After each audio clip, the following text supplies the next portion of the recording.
Hi. Um, Today, let us discuss about forgetfulness and memory, two opposite aspects of our learning.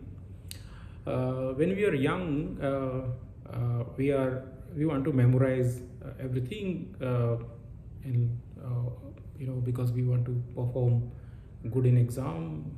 Obviously now there is less emphasis on cramming and memorizing things. But in our time it was more effort was on memorizing things. But anyway, when we learn new skill, uh, we our memory functions in a very smart way. um, so we have to do certain act over and over again. For example, riding bicycle, or uh, learning how to play a musical instrument, or swimming, or anything actually. We have to do over and over again to basically so that our pathways in our brain are formed actually. um, so, but there is another aspect that we don't give so much of importance that time: unlearning actually, or forgetting few experiences. It is as important as the memory.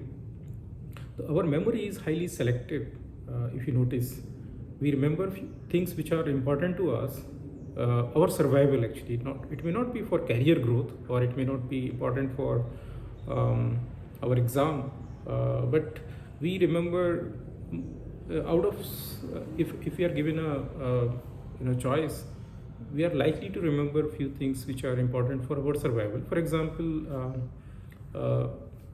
as a kid we learned that if we touch wrongly the electric socket, so we know that we are likely to get shock. Or we touch some fire, so we know that we will get burned. So that experience is the outline of the experiences. Outline of that memory get etched away very strongly. So there are some faint impressions in our mind which get erased over a function of time, but there are very strong impressions actually which are very deep for our survival actually.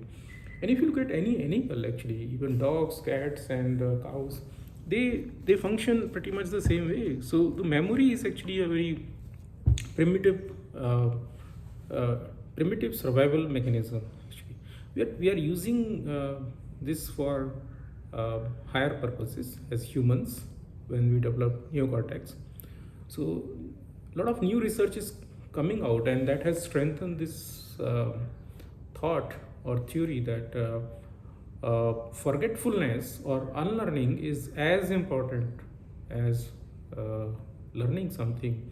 In fact, it basically it's very dynamic process, because if certain experiences are not useful today, then why do we need to keep them in our brain? So it actually gives more uh, you know what do you say that it gives brain more a dynamism actually, that we can learn things which are beneficial for today or for future.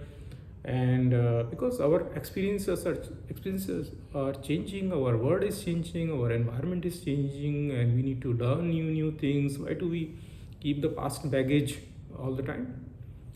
And so what is relevant we learn, what is not relevant we forget. Simple actually. The memory is as simple as possible. It's not complicated at all. Finally, I will close this with beautiful verse from Bhagavad Gita, chapter 15 and verse 15, that Lord Krishna says that I am seated in the heart of all living being. From me comes number one, memory; number two, knowledge; and number three, forgetfulness. So he says memory, knowledge, and forgetful comes from me. So basically, he says that don't get attached to memory or knowledge or even forgetfulness, because it comes from uh, it's given by Lord Krishna according to these words.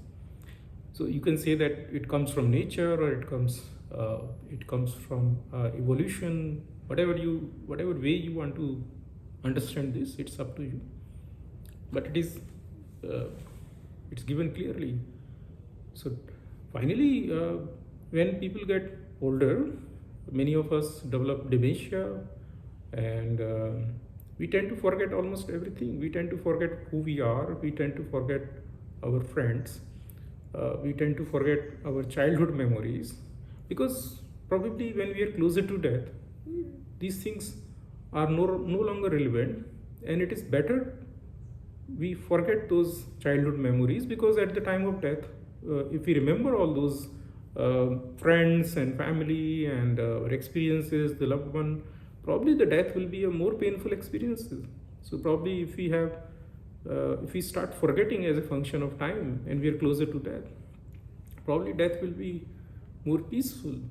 Obviously, the functionality, day-to-day functionality towards the last phase of the life, that becomes challenging for such people. And earlier there were support systems, so it was no longer required, because there were many people around us when we were older. But now we die mostly lonely. There are hardly people around us.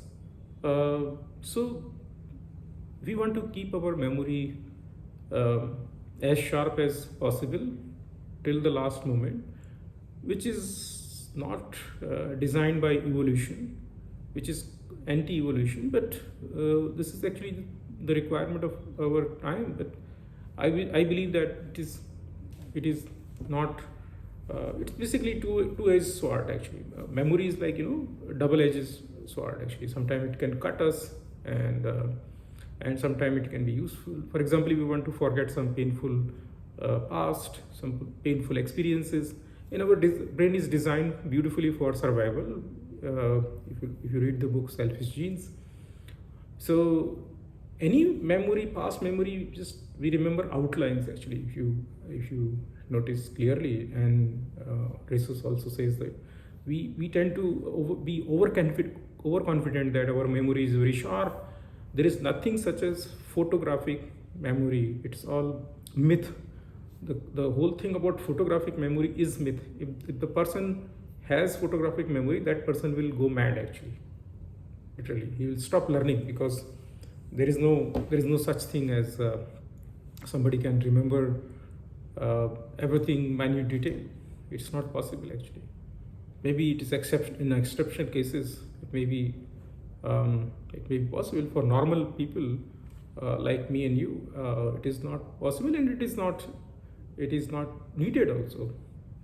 So don't run after memorizing things, and let it be the way it is actually. So nature will take its own course. Thank you.